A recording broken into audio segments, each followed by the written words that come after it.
Hello everyone, maths house या YouTube चॅनलवर तुम्हा सर्वांचे स्वागत करतो. आज आपण बघणार आहोत एएसओ मुख्य परीक्षा 2021 च्या पेपर 2 मधील गणित व बुद्धिमत्ता या प्रश्नांची संभाव्य उत्तरे. तर चला सुरू करूया. आपला पहिला प्रश्न काय आहे बघा. समान धारकता असलेल्या रसाच्या एकूण 21 बाटल्या आहेत. त्यातील 7 पूर्ण भरलेल्या, 7 अर्ध्या भरलेल्या आणि 7 रिकाम्या आहेत. कोणतेही समान कोणतेही मापन साधन नसताना 3 मित्रात या सारख्या वाटून घ्यायच्या आहेत. तर आपल्याला त्याच्यात ऑप्शन्स दिलेले आहेत आणि मित्रांना कशा समान वाटल्या जातील हे आपल्याला शोधायचं आहे. तर आपण पहिल्यांदा प्रश्नात दिलं काय आहे ते नीट समजून घेऊया.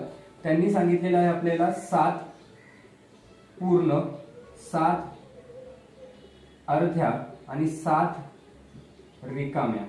ओके, 21 बाटल्या. आता मी काय करतोय नीट लक्ष द्या. 7 पूर्ण म्हणजे आपल्याकडे 7 बाटल्या रस आहे.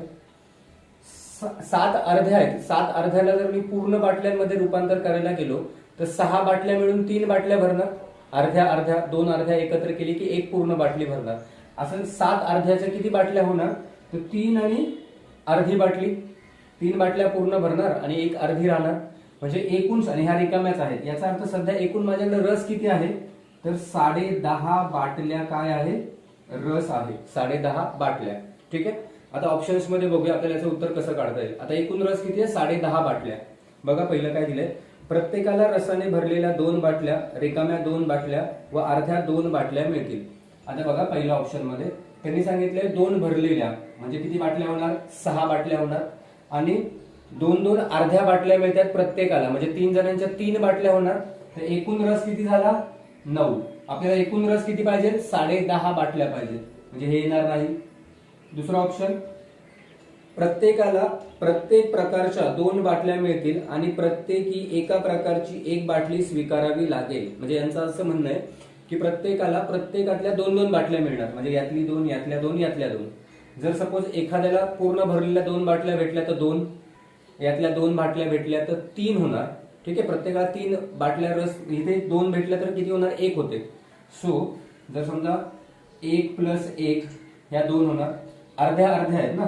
सो अर्ध्या प्लस अर्धा याची मिळून 1 ह्या 2 झाल्या. आणि त्यांनी सांगितले रिकाम्या आणि दुसऱ्या काय करायचं इतर बाटली कुठली पण 1 स्वीकारायचीच आहे. तर मला सांगा जर कुठलीही बाटली स्वीकारली तर एखाद्याला 1 पूर्ण बाटली येणार, एखाद्याला 1 अर्धी येणार आणि एखाद्याला रिकामी होणार. तर मला सांगा याच्यात इक्वल वाटणी होईल का नाही होणार. म्हणजे माझं सेकंड ऑप्शनही कॅन्सल होणार. तिसरं ऑप्शन बघा काय सांगितलंय. या बाटल्या 3 मित्रात सारख्या वाटणे अशक्य आहे.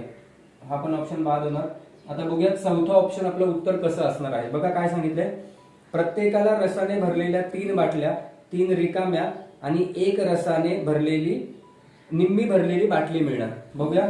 पहिल्या मित्राला 3 भरलेली बाटली मिळाली, दुसऱ्या मित्राला 3 बाटल्या मिळाल्या, तिसऱ्या मित्राला पण 3 बाटल्या मिळाल्या. एकूण किती झाल्या 9 बाटल्या रस झाला.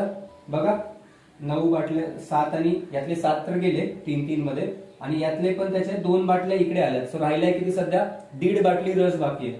प्रत्येकाला अर्धा मिळणार, इथे अर्धी मिळणार, याला अर्धी मिळणार, याला अर्धी मिळणार. टोटल किती झाला 1.5. आणि ह्या सगळ्या जर काउंट केलं तर आपला रस किती होतोय 10.5 बाटल्या होतोय. राईट. म्हणजे आपला उत्तर काय असणार आहे ऑप्शन नंबर 4. कळलंय सगळ्यांना. ऑप्शन नंबर 4 काय असणार आहे उत्तर असणार आहे 10.5 बाटल्या. कळलंय सगळ्यांना. चला पुढील प्रश्न बघूया. मंत्र जो सेबापेक्षा 4 पट मोठा आहे. मी इथे मंत्र लिहितो आणि इथे सेबा लिहितो. मंत्र हा सेबापेक्षा 4 पट मोठा आहे. यस, सेबापेक्षा म्हणजे सेबा 1 असेल तर मंत्र किती झाला 4. पुढे सांगितले तो 20 वर्षाचा आहे. तो कोण मंत्र. यस, मंत्र काय सांगितलंय त्यांनी 20 वर्षाचा आहे. तर बघा त्याचं गुणोत्तर आहे 4:1 आणि मंत्र 20 वर्षाचा आहे. याचा अर्थ तो कितीने गुणल्यानंतर 20 झाला असणार 5ने. म्हणजे इथे पण 5ने गुणावं लागणार. तो किती होणार कोण सेबा किती होणार 5 वर्षाचा. ठीक आहे. मला दोघांची आजची वय मिळाली. त्यांनी सांगितलंय जेव्हा त्याचे वय सेबाच्या वयाच्या 2.5 पट होईल तेव्हा तो जितक्या वयाचा असेल तो पर्याय निवडा. आता बघा तुम्हाला ऑप्शन्स दिसत असतील. ऑप्शन्स मध्ये काय काय दिलं आपल्याकडे 85 दिलेला आहे, 65 दिलेला आहे, 45 दिलेला आहे आणि 25 वर्ष दिलेलं आहे. आपल्याला कोणाचं वय विचारलंय तर मंत्राचं वय विचारलंय. जे वय तुमचं काय होणार आहे 2.5 पट होणार आहे. कुणाच्या सेबाच्या. बघूया आपण. जर मी ऑप्शन्स मध्ये बघायला गेलो तर याच्यात एक ऑप्शन असा होता की जो आपल्याला चेक करणं सोपं पण होतं आणि तेच पहिलं जाणं योग्य होतं. तो ऑप्शन आहे 25. ठीक आहे. जर मी 25 असं पकडले की 25 हा जेव्हा 25 वर्षाचा होणार कोण मंत्र, आज किती आहे 20, म्हणजे हा 5 वर्षांनी किती होणार 25, आणि हा पण 5 वर्ष मोठा होणार तेव्हा किती होणार 10. बरोबर. बघा सेबाच्या 2.5 पट पाहिजे, आहे का 2.5 पट? येस. 25 गुणिले 10 गुणिले 2.5 केलं तर किती येणार 25. याचा अर्थ मंत्रचं वय किती असलं पाहिजे 25 असलं पाहिजे. म्हणजे याचं उत्तर असणार आहे ऑप्शन नंबर 4. कळालंय सगळ्यांना? चला पुढचा प्रश्न बघूया.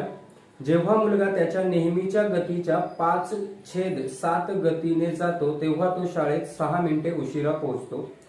शाळेत पोहोचायला त्याला लागणारा नेहमीचा कालावधी काढा. खूप सोपं गणित होतं. आपल्याला काय दिलंय वेगाचं गुणोत्तर दिलंय.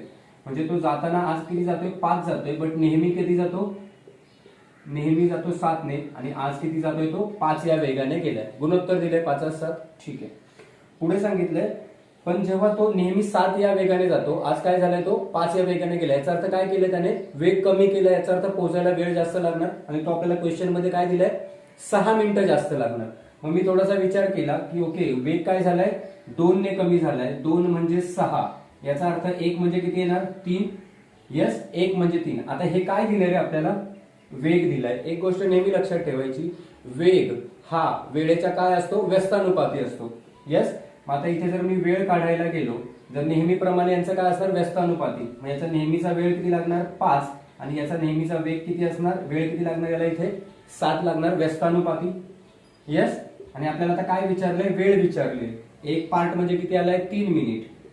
तर आपल्याला नेहमीचा वेळ विचारला. नेहमीचा वेळ किती असणार 5, 5 त्रिक 15 मिनिट. कळले सगळ्यांना? याचा असणार आहे ऑप्शन नंबर 3. ओके. चला पुढील प्रश्न बघूया. जर n बरोबर 1 + x असेल व x हा 4 क्रमवार संख्यांचा गुणाकार असेल तर सत्य विधाने निवडा. बघा मित्रांनो, लास्ट संडेला 24 तारखेलाच आपण एक व्हिडिओ टाकला होता संभाव्य प्रश्न. त्यामधीलच हा प्रश्न आहे. त्यामध्येही आपण हाच प्रश्न घेतला होता. जो प्रश्न आहे असाचा असा या पेपरला आलेला आहे.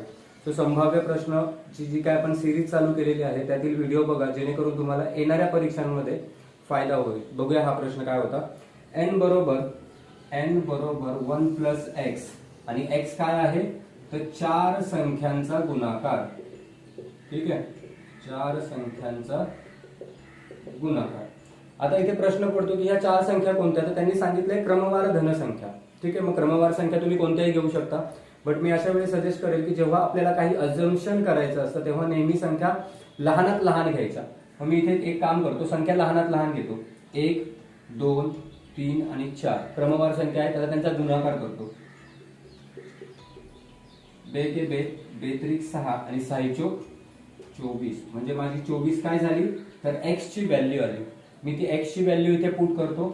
So n = 1 + 24, n = 25. n किती आला 25 आला. तर आता बघूया आपले विधान काय काय दिलेले आहेत. पहिलं दिलंय n ही विषम संख्या आहे. बघा n 25 आहे, याचा अर्थ विषम संख्या आहे. हो. सो अ बरोबर झालं. दुसरं सांगितलंय n ही मूळ संख्या आहे. आता बघा मूळ संख्या आहे का n तर वर्ग पण दिसतोय आपल्याला, 5 गुणिले 5 येतात. राईट. सो याच्यामुळे n ही काय 25 ही काय आहे मूळ संख्या नाही. सो दुसरं जे काही स्टेटमेंट आहे ब n ही मूळ संख्या, हे काय असणार आहे चुकीचं असणार आहे. तिसरं काय दिलं आपल्याला n ही पूर्ण वर्ग संख्या आहे. हो. बघा 25 आहे ना पूर्ण वर्ग संख्या, कुणाचा वर्गमूळ येतं 25, सॉरी 25चं वर्गमूळ काय येतं 5. सो हे काय आहे पूर्ण वर्ग संख्या आहे. आणि ड आपल्याला सांगितलंय n ही समसंख्या आहे. सम आहे का रे 25 काय आहे विषम संख्या आहे. म्हणजे चौथं पण विधान काय आहे चुकीचं. याचा अर्थ आपलं उत्तर काय असणार आहे अ आणि क. सो ऑप्शन नंबर 4 काय असणार आहे ऑप्शन नंबर 4, ज्याच्यामध्ये आपल्याला आहे फक्त अ आणि क काय असणार आहे सत्य विधान असणार आहे. Yes everyone, option number 4. चला पुढील प्रश्न बघूया.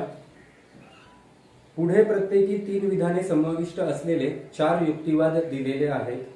ज्या संचात तिसरे विधान हे पहिल्या 2 विधानांच्या आधारे काढलेला निष्कर्ष आहे त्याची निवड करा. चला एक संच बघूया. पहिला संच काय दिलाय ए, एकही ससा हसत नाही. ओके, पहिला आपण चेक करूया. पहिला आपल्याला काय दिलंय एकही ससा हसत नाही, मग इथे मी हसणे साईडला काढतो. एकही ससा हसत नाही. काही जे हसतात ते वाघ आहेत, म्हणजे जे हसतात काही त्यातले काय आहेत, वाघ आहेत. आणि तिसरं स्टेटमेंट आपल्याला दिलंय त्यांनी, तिसरं विधान, काही वाघ ससे नाहीत. यस. आता मला सांगा, वाघ आणि सस्यांचा काही संबंध आहे का पहिल्या दोन विधानांमध्ये? नाही. मागे याच्या तिसरं विधान असं दिलंय की काही ससे वाघ नाहीत. याचा दुसरा अर्थ असा होतो की काही वाघ हे काय आहेत, ससे आहेत. पण दोन्ही विधानांचा, दोन्ही गोष्टींचा संबंधच नसल्यामुळे तिसरं विधान हे सत्य होऊच शकत नाही. म्हणजे पहिलं जे विधान आहे, एकही ससा हसत नाही, ते काय असणार आहे, चुकीचं असणार आहे. जर ऑप्शन मध्ये आपण बघायला गेलो तर अ जिथं जिथं आहे ते ऑप्शन्स काय असणार आहेत, चुकीचे असणार आहेत. तर बघा, पहिलं ऑप्शन अ ब चुकीचं असणार, दुसरं ऑप्शन फक्त अ चुकीचं असणार, तिसरं ऑप्शन फक्त अ आणि ड तोही चुकीचा असणार आहे, आणि चौथा ऑप्शन आहे फक्त ड. याचा अर्थ उत्तर काय असणार आहे, फक्त ड. बघूया काय दिले ड मध्ये त्यांनी. ड मध्ये त्यांनी असं सांगितलंय, सर्व ई हे एस आहेत. सर्व ई हे काय आहेत, एस आहेत. ओके. सर्ववाला नेहमी कुठे येतो, आतल्या सर्कलमध्ये येतो. आणि पुढे सांगितलंय सर्व ई हे बी आहेत. सर्व ई हे बी आहेत. आता बी मी इथे बाहेर काढतो. यस. आणि लास्ट सांगितलंय काही बी हे एस आहेत. बघा, हे सगळे बी आहेत, त्यातले हे फक्त एवढे जे काय आतले बी असणार आहेत हे काय असणार आहेत, एस असणार आहेत. इकडचा बी एस असणार नाही. म्हणजे याचा अर्थ माझं चौथं स्टेटमेंट काय येतोय, ड हे विधान बरोबर येत आहे. सो ऑप्शन नंबर 4 हे असण्याचे चान्सेस आहेत. बघूया आयोगाचं उत्तर काय असेल, बट माझ्या मते तरी याचं उत्तर 4 हे योग्य आहे. ओके. चला पुढील प्रश्न बघूया. राम, श्याम, सुरेश, चंदू आणि कमला हे 5 मित्र एका रांगेत दक्षिणेकडे तोंड करून क्रिकेट पाहत आहेत. दक्षिणेकडे तोंड करून. ओके, मी 5 जणांसाठी जागा करतो. 1 2 3 4 मी 5. आणि ते सगळे काय करतायत, दक्षिणेकडे बघतायत. ठीक आहे. आता जेव्हा दक्षिणेकडे बघतात तेव्हा डावा उजवा काय होतो, उलटा होतो ना. येस. जेव्हा ते उत्तरेकडे बघतात तेव्हा इकडे डावा असतो, इकडे उजवा असतो. पण आता दक्षिणेकडे बघतायत म्हटल्यावर इकडे काय असणार आहे, डावी बाजू असणार आहे, आणि इकडे असणार आहे उजवी बाजू. ठीक आहे. यस. चला बघूया आता काय दिले पुढे. केवळ श्याम हा राम आणि कमला यांच्या मध्ये बसलेला आहे. केवळ श्याम हा, चला, श्याम हा कुठे बसलेला आहे, तर राम आणि कमला यांच्यामध्ये. ओके. इकडे जर राम लिहिला तर इकडे कमला असू शकतो. यस. दोघांच्या मध्ये, कमला आणि रामच्या मध्ये कोण आहे, श्याम आहे. पुढे असं सांगितले, सुरेश हा कमलाच्या उजव्या बाजूला. बघा, कमला इथे बसलेली आहे आणि तिची उजवी बाजू कुठे असणार आहे, इकडेच असणार आहे ना.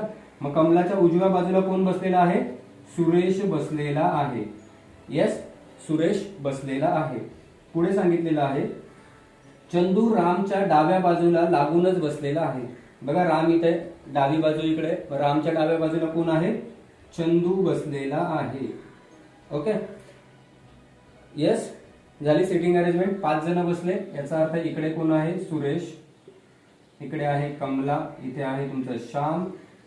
यस. आणि इकडे आहे तुमचा राम आणि चंदू. ठीक आहे. आता आपल्याला काय काय विचारलंय बघूया. सत्य विधान ओळखायचं आहे. श्याम हा रामच्या डाव्या बाजूला आहे.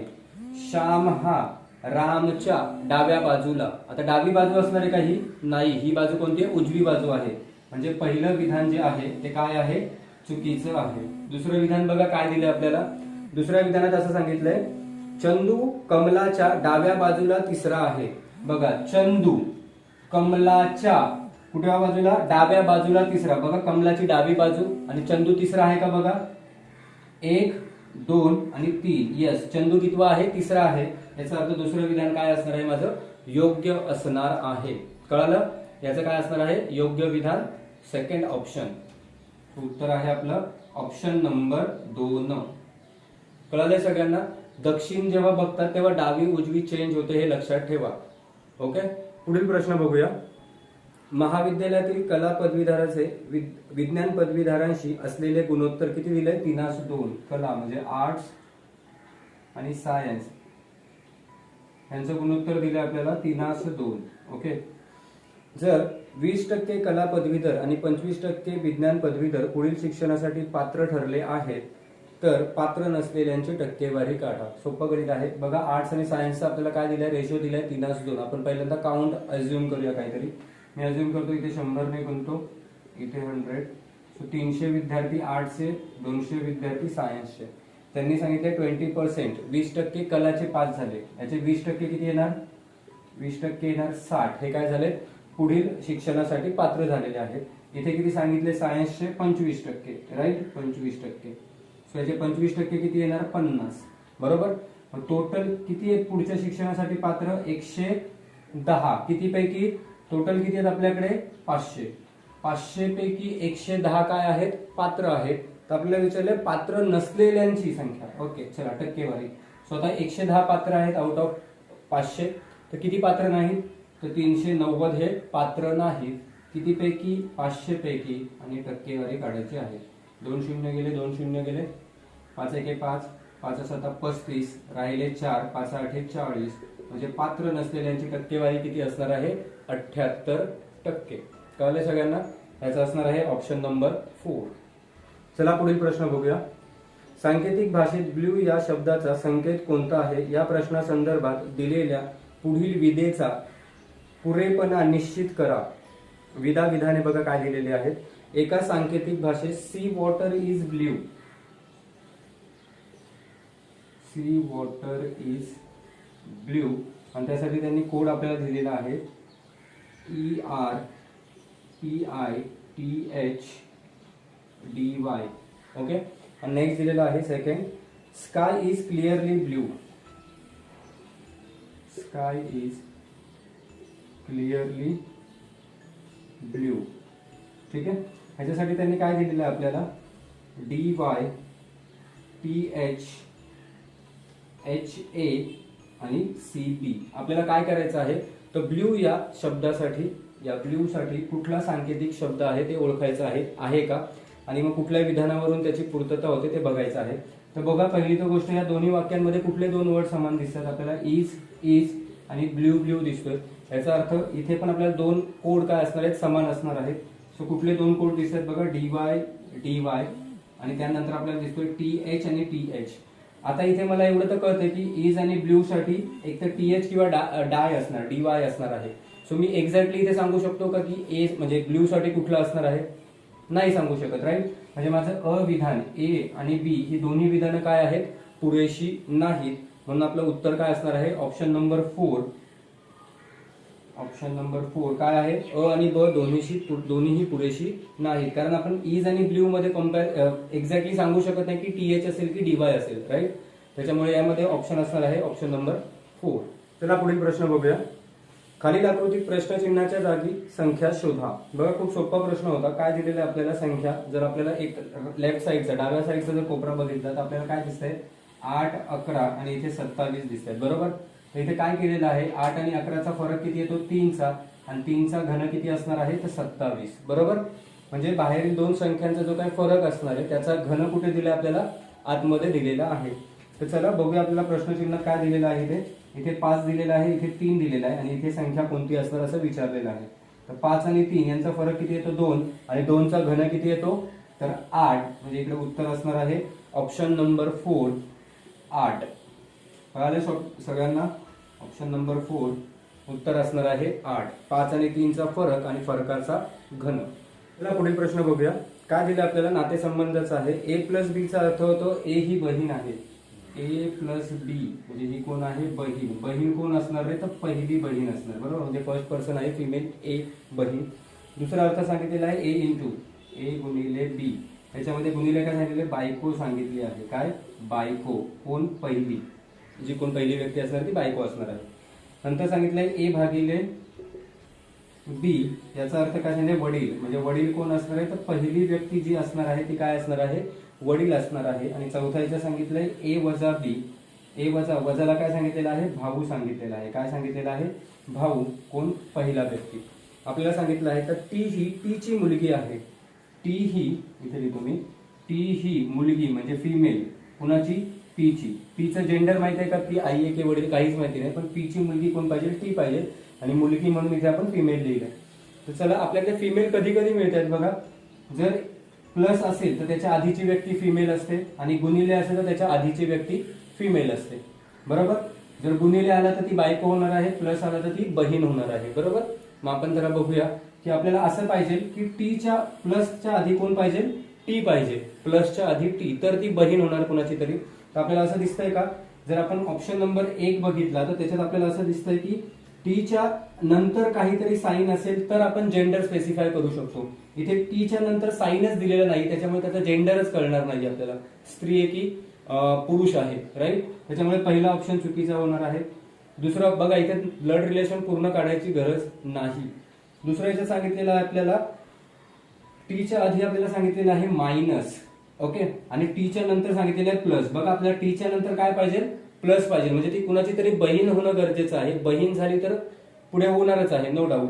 मग आता बघा इथे काय दिलेलं आहे, तर टी ही बहीण होते कुणाची, एस ची, ठीक आहे. तिसऱ्या ऑप्शन मध्ये गेलं तर आपल्याला काय दिसतंय, टीच्या नंतर मायनस दिसतोय. बघा मायनसचा अर्थ काय होतो, टी भाऊ होणार, कोण होणार, भाऊ, म्हणजे हे पण ऑप्शन येणार नाही कारण हा मेल होणार ना, पुरुष होणार. आणि चौथ्या याच्यात काय सांगितलंय, अगेन ते चौथ्या नंतर आपल्याला कुठलंच साईन दिसत नाहीये, म्हणजे चौथाही ऑप्शन चुकीचा, तिसराही चुकीचा. आपलं उत्तर काय असणार आहे, ऑप्शन नंबर 2. फक्त कशावरून, तर टी बहीण होणं, मुलगी फिमेल असणं गरजेचं आहे, त्याच्यानंतर टी नंतर प्लस होणं गरजेचं होतं, आणि आपल्याला फक्त एकाच ऑप्शन मध्ये टी नंतर प्लस दिसतोय, म्हणून आपलं उत्तर असणार आहे ऑप्शन नंबर 2. कळाले सगळ्यांना, ऑप्शन नंबर 2. पुढचा प्रश्न बघूया. दीप काय म्हणतोय, मला आश्चर्य वाटतंय की आपण आपला वेळ व शक्ती वाचवण्यासाठी व्यापारी उड्डाणे वापरतो आणि उड्डाणे वातावरणात इतका कार्बन डायऑक्साईड मिसळतात की जेवढा काही संपूर्ण देश एका वर्षात मिसळतात. आपण वापरत असलेली उड्डाणे मर्यादित करायला हवीत. ओके, आता निमा काय म्हणते बघूया. मला माहित आहे जेव्हा आपण एका आंतरखंडीय उड्डाण करतो तेव्हा गाडीने केलेल्या वर्षभराच्या प्रवासापेक्षा जास्त प्रदूषणाला कारणीभूत होतो. आता बघा, दीपच्या भाष्यावरील नियमाचा प्रतिसाद हा काय वाटतोय आपल्याला ते बघायचं आहे. पहिलं ऑप्शन आहे, त्याला कार्बन डायऑक्साईड प्रदूषण समस्येचे गांभीर्य खरोखरच समजले व नाही याबाबत प्रश्न उपस्थित करतो, तर हे उत्तर असणार नाही. दुसरं आहे, आपण वापरत असलेल्या उड्डाणांवर आपण मर्यादा घालण्याच्या त्याच्या मुद्द्याची पुष्टी करतो, हेही होणार नाही. तिसरं आहे, कार्बन डायऑक्साईड प्रदूषण समस्या कमी करण्याचा पर्यायी मार्ग सुचवतो. याच्यात पर्यायाबद्दल कुठेच काही वाच्यता झालेली नाही, त्याच्यामुळे तिसराही ऑप्शन काय असणार आहे, चुकीचा असू शकतो. चौथं काय आहे बघा, वातावरणातील कार्बन डायऑक्साईडच्या पातळीत वाढ होण्यास उड्डाणांचा वाटा मोठा आहे, ह्या दीपच्या मुद्द्याचे प्रबलन करतो. यस, म्हणजे इथे काय बोलतोय तो, त्याला एक प्रकारे बळ देतोय की यस, दीप जे बोललेलं आहे ते काय आहे, बरोबर आहे. सो याचं उत्तर असू शकतं ऑप्शन नंबर 4. हे संभाव्य उत्तर आहे. सो मला तरी वाटतं की याचं उत्तर ऑप्शन नंबर 4 असणं योग्य असेल. बघूया आयोग काय देत आहे, पण सध्या तरी आपण याला ऑप्शन नंबर 4 असंच गृहीत धरूया. चला पुढील प्रश्न बघूया. पुढील युक्तिवाद अभ्यासा आणि त्यातील वापरलेल्या तर्काशी सारखेपणात सर्वात जवळचा असलेला पर्याय निवडा. बघा काय दिले आपल्याला, युक्तिवाद, सर्व झाडे पाणी धारण करतात, सोनमोहर हे झाड आहे म्हणून सोनमोहर पाणी धारण करतात. तर याला तर्कसंगत असा आपल्याला जवळचा ऑप्शन शोधायचा आहे. पहिला आहे, सर्व झाडे पाणी धारण करतात, तो वृक्ष झाड नाही म्हणून तो वृक्ष पानं धारण करत नाही. यस, तर हे उत्तर असणार आहे चुकीचं. सेकंड आहे, सर्व सोनमोहर पाणी धारण करतात, ते झाड पाणी धारण करते म्हणून ते झाड काय आहे, सोनमोहर आहे. तर यस, आपल्याला ऑप्शन नंबर 2 हे याचा आन्सर असू शकतं. त्यामुळे या प्रश्नाचं उत्तर ऑप्शन नंबर 2 हे असणं सध्या तरी योग्य वाटत आहे. तर हे होतं आपलं आजच्या पेपरचं विश्लेषण आणि त्याचं शॉर्ट अनालिसिस. हा जर व्हिडिओ तुम्हाला आवडला असेल तर यस, लाईक करा, शेअर करा आणि चॅनलला सबस्क्राईब करा. थँक्यू.